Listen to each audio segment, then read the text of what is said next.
Now this next thing that I want to talk about, this is actually one of my absolute favorite things, and this really, you know, in no small way, this is the secret to blues playing, and particularly for blues soloing.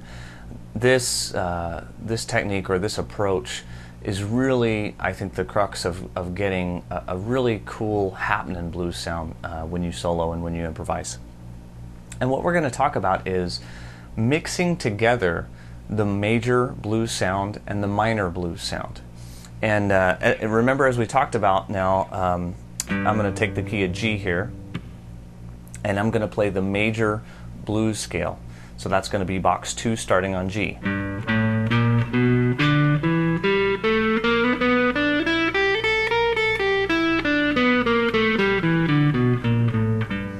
Now I'm going to play the G minor blues scale, which is going to be box 1, starting still on G.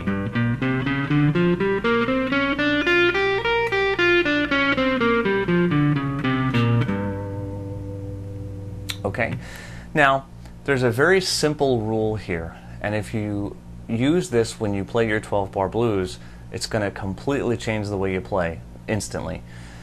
But you have to have a pretty decent ear, and you have to pay attention. So hopefully you fully understand the 1-4-5 concept in the 12-bar blues.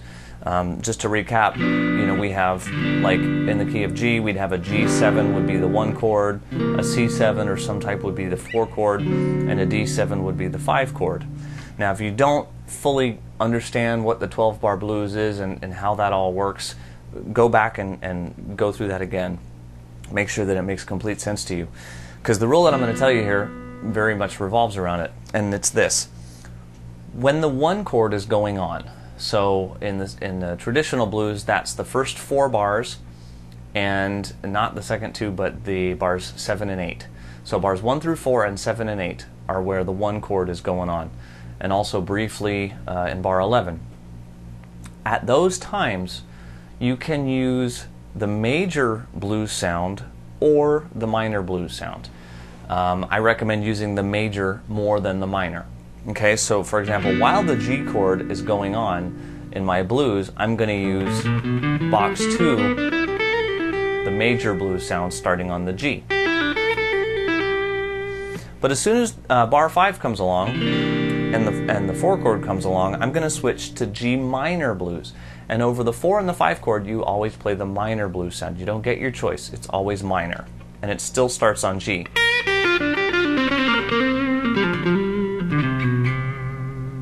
Okay?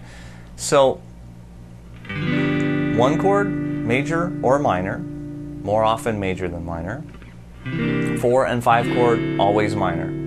And that right there is what it's all about.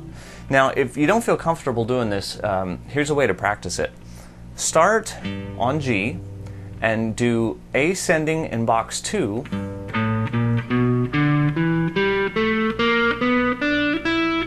and then descending in box 1, and then ascending in box 1, and descending in box 2.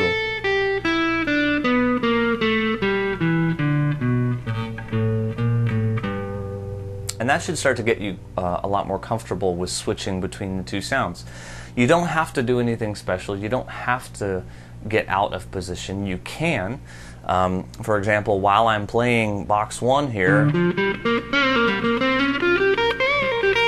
I can scoot up to box 2. You know, they still connect in that way.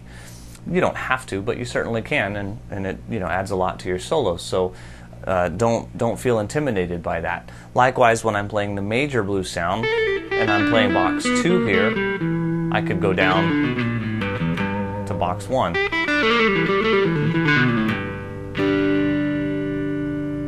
Okay, so once again, simple rule. Over the 1 chord, you can play major blues and a little minor blues thrown in, or you know, as much as you like to taste. Over the 4 and the 5 chord, you only get to play the minor blues. Plain and simple. Keep that rule, use it, and follow it, and it'll sound great. So let's now let's check out a solo example, and we'll see how this is really used.